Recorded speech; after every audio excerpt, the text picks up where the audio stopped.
Good morning. My special guest this morning is Dr. Chris Goodrich. And before I introduce Chris, I want to tell a little story about why I'm having Chris on the show this morning. It's about, I was 27 years old, so we're talking many decades ago.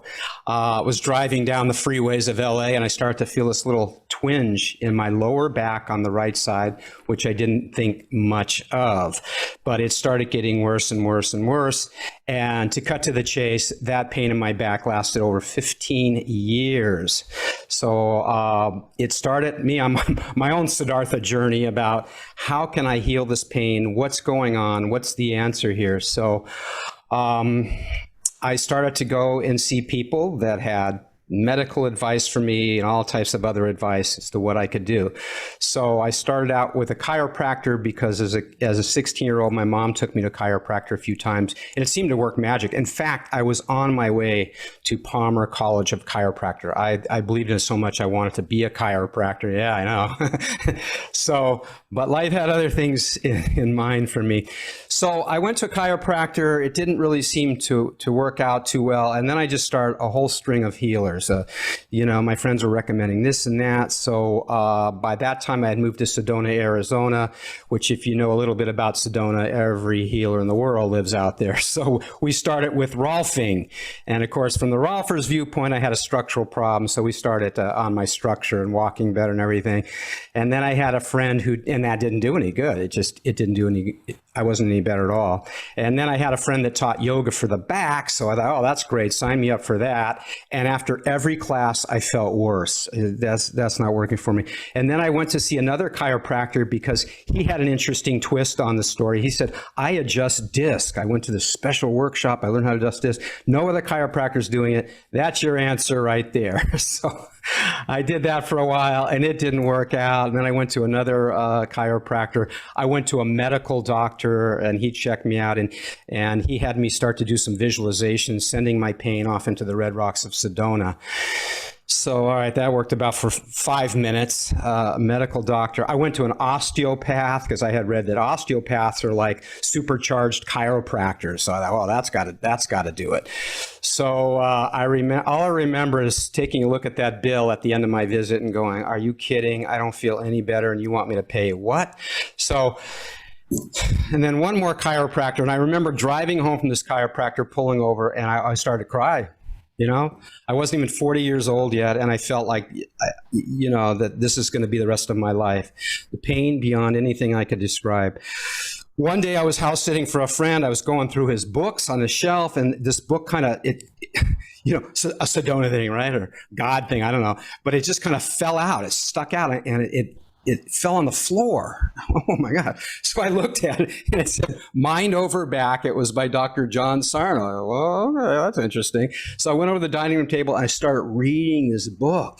And it's like, wait a minute. I was on every page of this book. He described me to a T.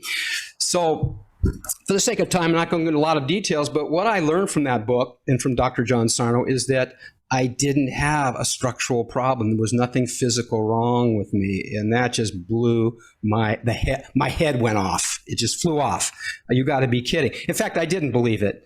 So I read that book, I think a total of 3 times. And again, I saw myself on every page. And what Dr. Sarno described was not a structural or a physical problem, but a personality problem, a personality disorder. And it had to do with internal rage, repressed rage, personalities that are do-goodist and perfectionist. And that's it. That was me to a T. So needless to say, Dr. Sarno said a lot of people will get better just by reading the material and starting to incorporate it in their belief system to build confidence around that idea, and they would get better. Some people might need some psychological assistance with that, a small percentage of people.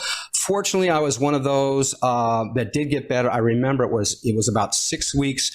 I was on a big hike, something that would normally just terrorize my back.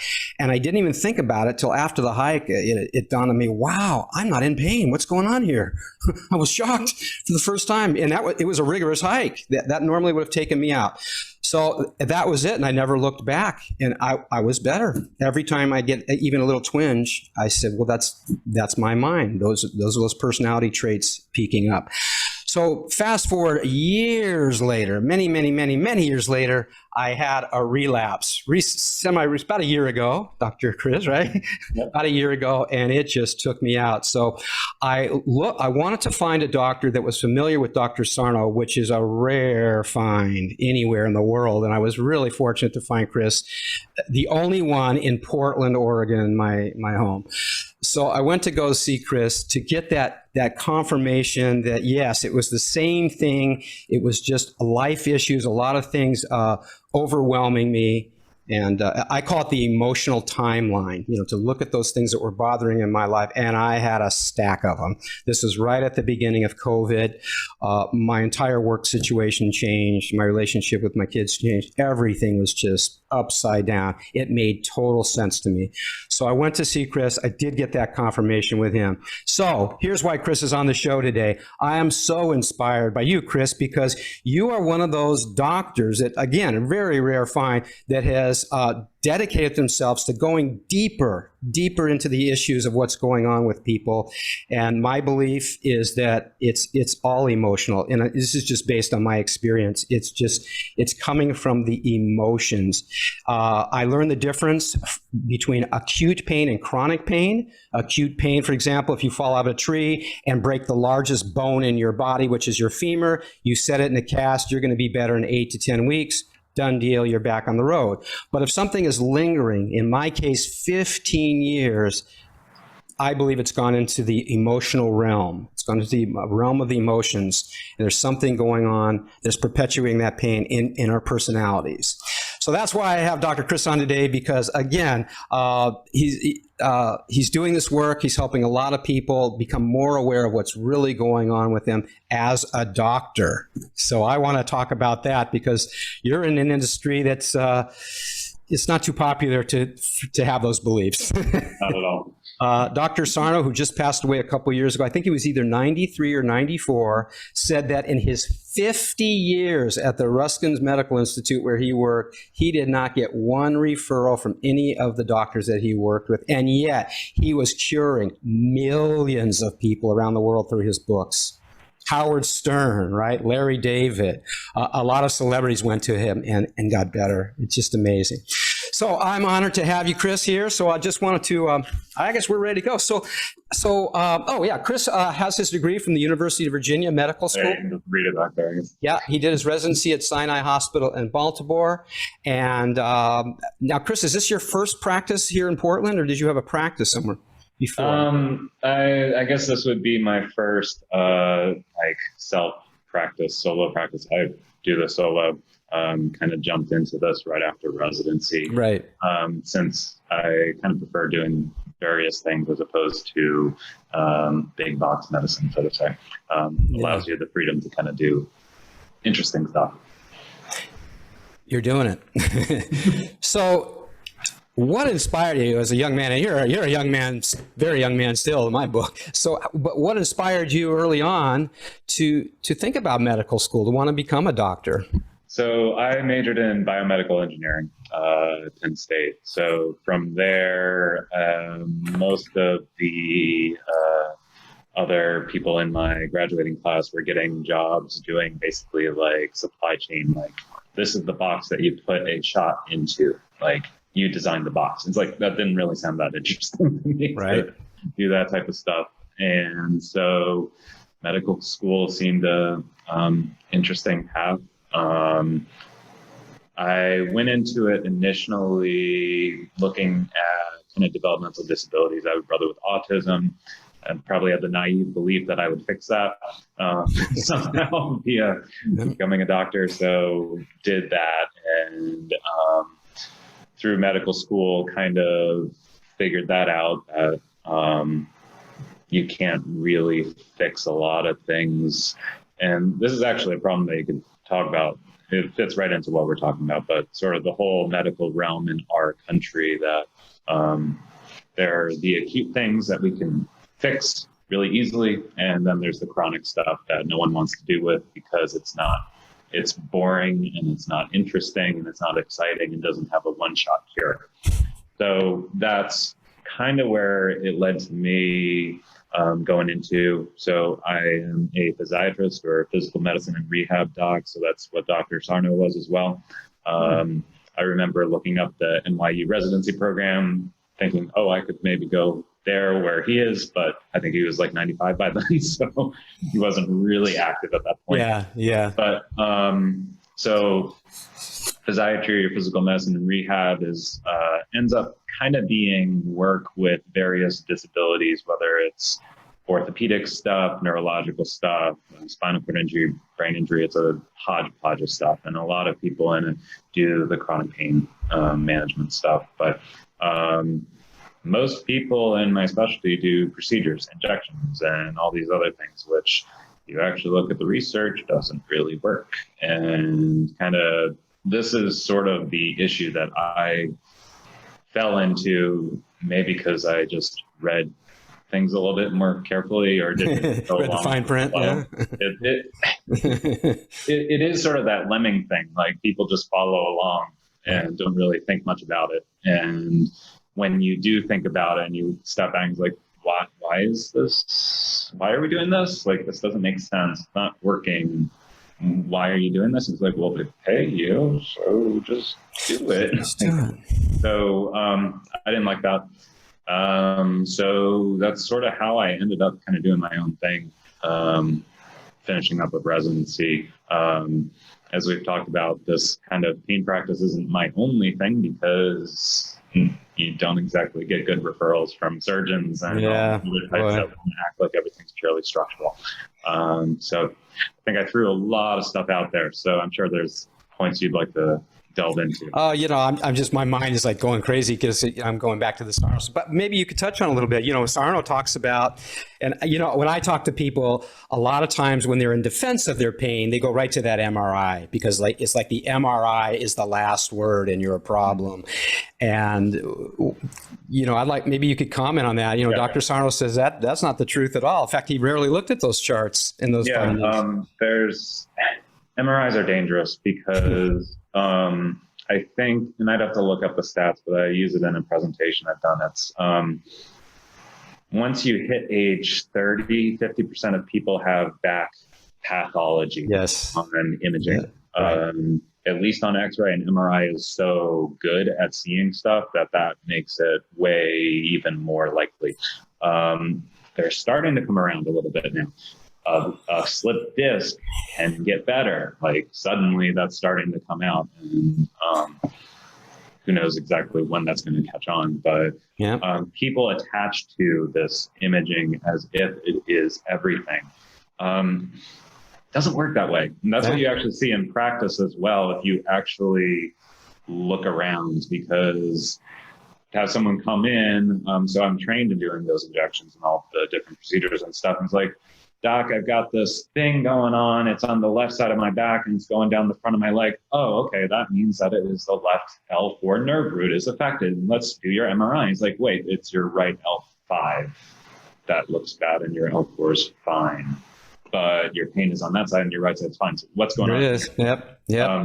Imaging doesn't necessarily correlate. One of my mentors, David Hanscom, was a spine surgeon. He would basically say that the only people he would ever do surgery on was someone where your complaints, your physical exam, and your imaging match up perfectly.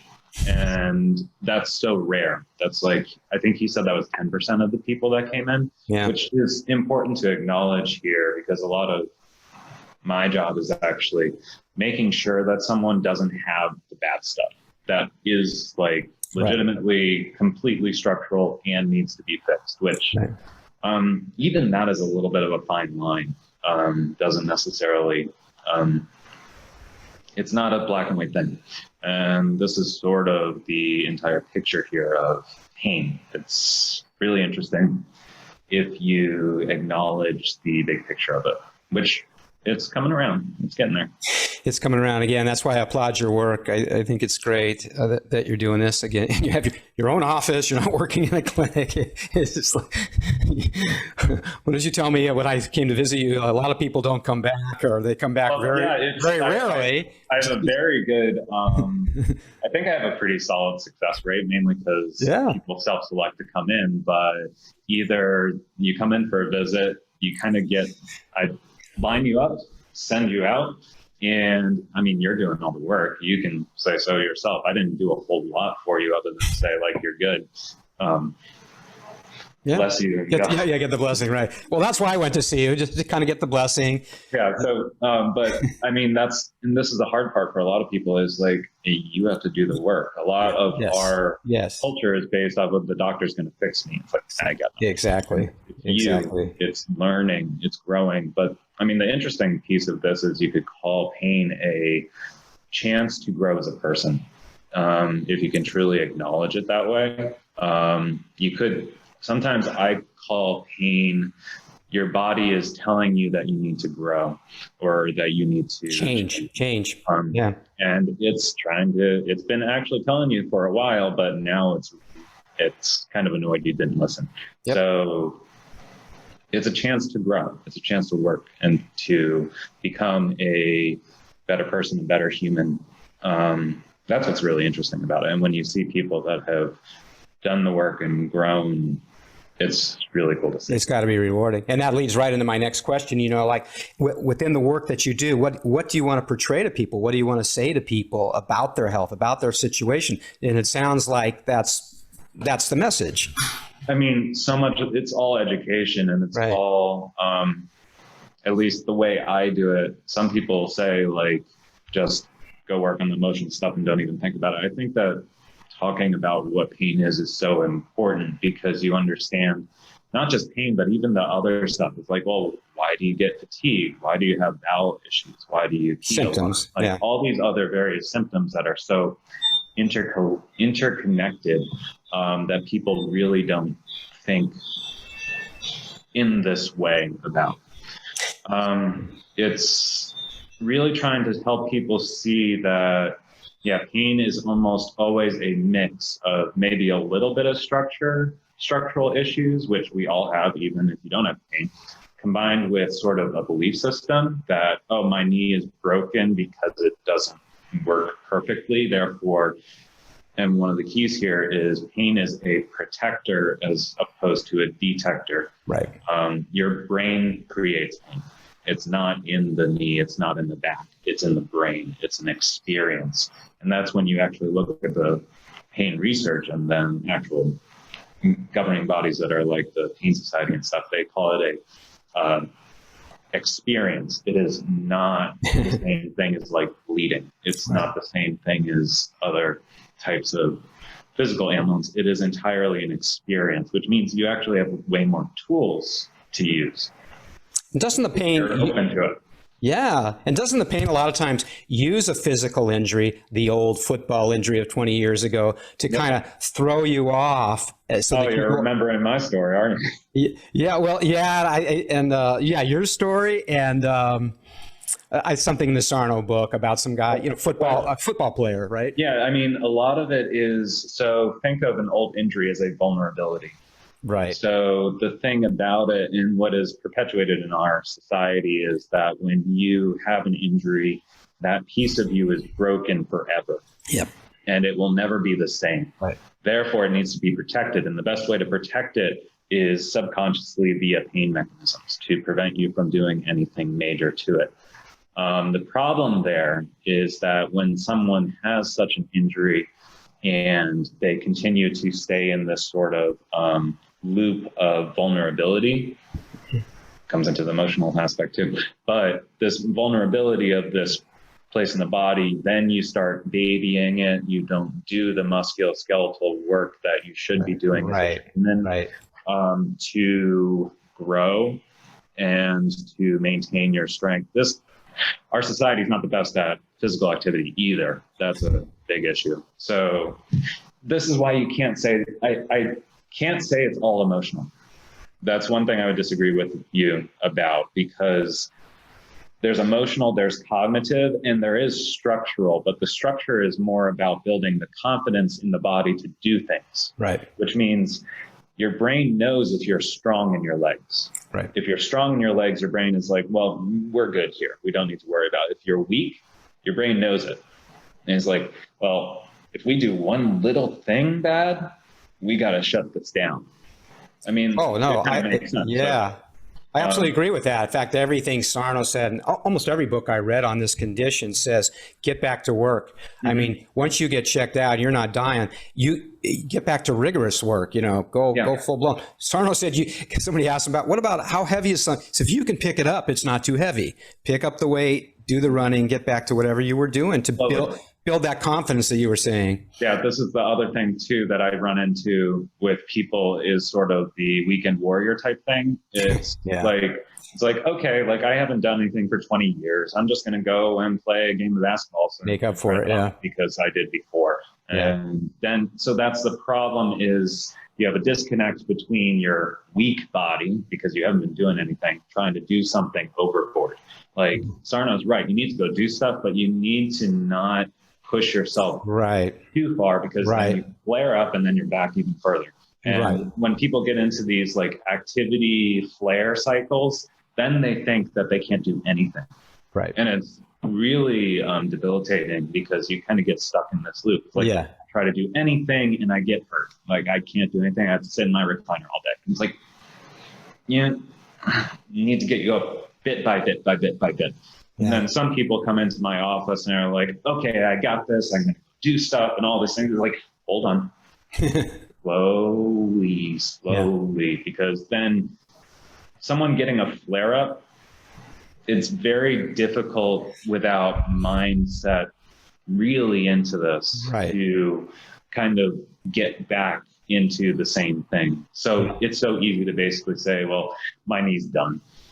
Flared it up, I can't do this. And just kind of gone. Well, I've heard of cases, but I think it's after they've built up more confidence, though, just a flare up. Like, well, in Steve Osanish's book, The Great Pain Deception, for example, talked about he just got so mad, he just ran a mile full speed and it was gone. Just telling it, I'm done, I've had it, and just standing up to the pain, So that's this is. Pain is complicated, and this is the whole piece here because you have to learn yourself a little bit. Yeah, learn yourself, exactly. So much about understanding, like, what kind of pain is this that I'm feeling? Because pain is a restrictor. It's a belief system in many ways. Yeah. So, if you push through it with belief that you're capable, you're probably not going to have issues. If you push through it with the belief that you're kind of vulnerable and not going to do well, you're not going to do well. Yeah, I totally agree. There can't be even a shadow of doubt. You have to work up to it until there's not a shadow of doubt. Yeah. Which is why I usually try to get people to do very gradual lifting physical activity because you're building strength slowly. Yes. That's important for the confidence in your body to do that. Right. Well, speaking of doubt, that's my next question. So has there been a time in your career that you've kind of doubted what's like, man, am I doing the right thing? This is crazy. Nobody's doing what I'm all the time. I told you that this is not a very good business model. When you basically see one person who's like, okay, well, either you hate what I just said because you're stuck in this physical, or you're on your way. And maybe come back in a year or so and we'll kind of fine tune everything. Well, that's why I wanted to have you on this show, because in my culture anyway, you'll be a doctor, you'll be a lawyer. Like these are the epic things you have to be. They make money, they do this, they do that, but not necessarily. Sarno wasn't a billionaire. You're not. Yeah, it's sort of, as far as doubt, lots of different things. One, burnout during medical school and residency, doing things that aren't really helping people. Just kind of maintaining their status quo. Yeah, quote, right. Even into chronic disease and nutrition, other stuff I'm really interested in. How much that's an issue, and everyone wants to just throw these like medications at people that hurt them more than not. Yeah. So throughout that time period, it's like, why am I doing this? This is stupid. Like, it's not doing anything. Do I really want to be in this? And pushing through, getting to this point, which I have this practice. I'm seeing people, helping people because I hear back from many of them that they're doing fantastic, but it doesn't, like, if you look at the business models of other practices, like your injections, like, oh, you have to come every 3 months and get this injection. I'll do more and more and more and more. Right. You're getting this repeat stuff. So exactly. It's, oh man. When you, welcome to our medical system. So, well, that's my next question. What would you say to a young person that wants to get in the medical field? He wants to do what you're doing. He wants to get into this alternative mind-body awareness anyway, and go down that path. What would you say to somebody starting out? Yeah, careful with the alternative thing, because then people start thinking you're woo-woo when really this is what the medical science says. Right. Actually right there. It's just people aren't listening, and our systems are too big and slow moving to really make a change in that regard. For someone going into this, I really think for yourself and try to really understand what you are looking for and you're doing, because that, well, this is sort of the thing. Like, it's obviously easier to do the status quo. It's easier to just go along with, like, well, I'll just get this job and do this thing, and I'll just do these injections or these surgeries or these procedures or see these people for 5 minutes and kick them out. Like, that's easier. Yeah. And I would be lying if I said that I don't think about doing that, because it's like easier. It's not this kind of thing where you have to think a lot differently in terms of like the entire aspect of medicine and treatment and stuff. It's so, like, really the way I got through it was just reading a lot, getting interested in things that are different, really trying to understand all kinds of different things. It's hard because what you're taught in medical school is what you're needing to pass the test to get a medical license, and then not really much more than that. So and it seems like the benefit to that, I was thinking for young people, at least the benefit to that, having that doctor degree in front of your name, is that, you know, you have that legitimacy in your title that would draw people to you. Yeah. You know. I mean, that's the nice part of it. It's not, I don't have to like other degree or no degree. They don't look you up under woo-woo there is benefits to it. And I guess I should be thankful too, by being able to do other side work as well, to be able to actually do something more like this, which is the stuff I'm really interested in. And that there are ways of doing this when you're a solo doc. You have no overhead, so you can kind of do the work you want to. When you look at big practice medicine, you have to see 30 patients a day. Quotas, you can make your salary. And I can see 3 and make a huge profit. So and get to see people for an hour, really get to understand their stories. I think that's so important. It should be more of a thing for just other conditions as well, because there's so many pieces to health that are not these easy to fix little things. It's an entire picture. Pain is an entire picture, and all the other stuff too. Like when you look at chronic disease, diabetes, heart disease, cancer, all these things, you start seeing kind of a mind-body connection to all of it. And that's where it gets really interesting. Well, I think we talked about Anita Mangiori's book, Dying to Be Me, where this woman had, I think they gave her less than a month to live. She was down to 80 pounds. She's on her way out with real, stage 5 cancer, whatever it was. Went into a coma. I think it was about 24 hours or 48 hours. And when she came out, she went into total remission. And she talked about in this coma, she just had a vision or some awareness that her whole life had been about pleasing people. She was East Indian, so her marriage was arranged, her education was arranged, everything. And there was that resentment. She loved her father, she loved her parents, but at the same time, she resented them because they had arranged everything. She didn't really have a life.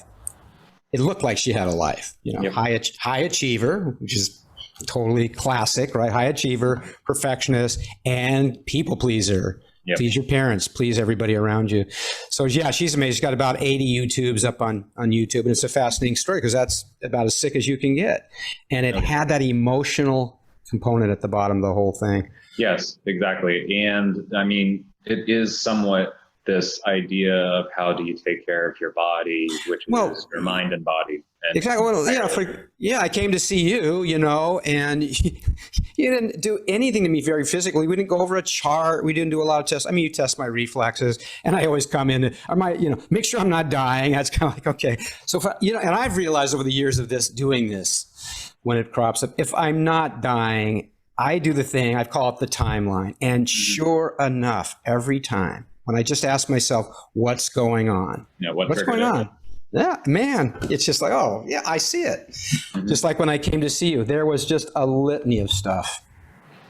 It was perfect. The timing was perfect. When you start to see this way, like you see it in everyone. Yeah, in everyone. But no one really gets it until you really point it out to them. And even you were primed for this. Like, I usually have to fight a little bit more with people to kind of put two and two together. You were an easy one because you had already read all this. I know. They're either ready or they're not. I've turned a few friends onto it that had immediate results. Mm-hmm. One of my friends, he got it. He goes, God, I had this migraine. Oh, I realized every time I went, he was an engineer. Every time I went in to have a meeting with my boss, I come out with a headache. Mm-hmm. Every single time. Yep. Now I get it. And the headache stopped. Something that simple. Other people will defend their illness to the grave. No, it's this, it's that. You should see my MRI. Oh, mine's real. Mine's real. I had a neighbor like that. On crutches, could barely walk. And everything that came out of her mouth was classic. All the worry, the fear, the anger, the blame, Well, this is what you also can see is at least what I've seen in terms of, so I work with disabled people. I've seen some ridiculously, mutilated people. Yeah. With no pain, doing fine. Okay. Yeah. We've talked about that, right? Structure doesn't matter. Like your leg can be broken in half and at this of an angle and it heals. Right. It's okay. It's here that you're scared of it. Right. So but that is a huge one to work through for people. So it's difficult. Yeah. Yeah.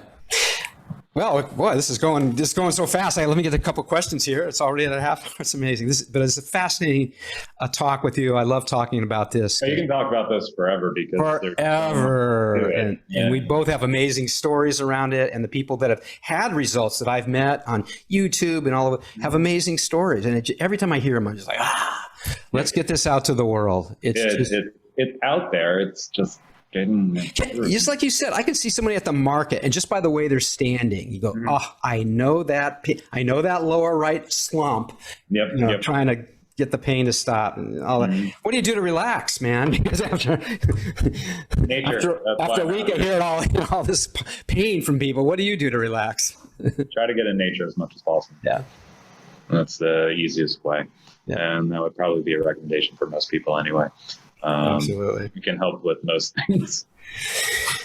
Well, here we go. So, I would say if you're having an issue, go see Dr. Chris. Is Dr. Chris okay in Portland? What's the best way for people to find you, Chris? Probably just through my website. It's goodrichmd.com. There's a contact form at the bottom. It's not a super fancy website or anything. I kind of have a low profile, as you know. Good. Yeah. I'm still amazed you found me. I don't know how you did that, but in terms of you don't even have a photo. You have one of those those photos. It's not a photo. What do they call it? A silhouette. So I see people both here in Portland and kind of telemedicine as well. I'm kind of moving more into that realm because you can get to more people, and this stuff that we're doing is talking. It's learning. It's growing. It's not. I'm not injecting you with anything. Yeah. Which, makes it easier to do that stuff. So if anyone wants to get in contact with me, I'm happy to help them out in any way I can. Okay. Well, there you go. I just highly recommend it. If you've got chronic pain that's going on, you don't understand, you've seen everybody in the world, it's definitely worth taking a look at it. And I just want to leave with that. I would say go get checked out, obviously, with the doctor. Make sure you don't have something, deadly. But after that, in my experience anyway, that's where I start looking at that timeline. The very first thing is look at your mental and emotional state. What's going on in your life, and start to look at it that way. And again, why I like Chris and people that are practicing like Chris is someone to take the journey with, because it builds your confidence in this whole process. And again, it's why I appreciate you so much. You didn't well, I asked for pain pills. It was bad. I got some pain pills, but that was short-lived because I didn't do anything. Just I got the confidence reignited with Chris, with my reading again, and that pain was gone in just a few weeks. And then I get busy on the issues that were bothering me, and then a lot of things going on. But in my experience, taking it from that angle is the only thing that works. Yeah, it's hard work, but it's important. And it's hard work, but it is. And at the same time, this is why I'm doing this program. Siddhartha, this is a metaphor to Siddhartha. We all take that spiritual journey where we venture out. And what is it? It's self-discovery. It's discovering us. Sure. Dr. Andrew Wild, is a great body-mind guy at Tucson, got a bunch of books out. He said it's always a gift. It's always chronic pain is a gift. Yep. And man, when you can start looking... Yeah, we start looking at it that way instead of the enemy. And look at our society. What do? We fight cancer. We fight this. We fight that. Instead of inviting it in. It's amazing. So thank you for being with us today, Chris. And I say, well, I hope I see you again, but I hope I don't see you again. It's that kind of thing. But that's how it works. We meet for a beer. That's better. Let's do that. Yeah, we'll go for a beer. Yeah. Okay. Well, thank you very much. Thank you for listening, everyone. And I'll see you on the next episode. Thanks for having me. Thanks for joining in, everyone. If you'd like to stay in touch and updated about future programs and events, please check out my website and leave your email address. If you'd like to support this program, my music, workshops, and other events, see the link below and check out the benefits you'll receive by becoming a patron. Meanwhile, I wish you maximum creativity, power, and love. See you next time.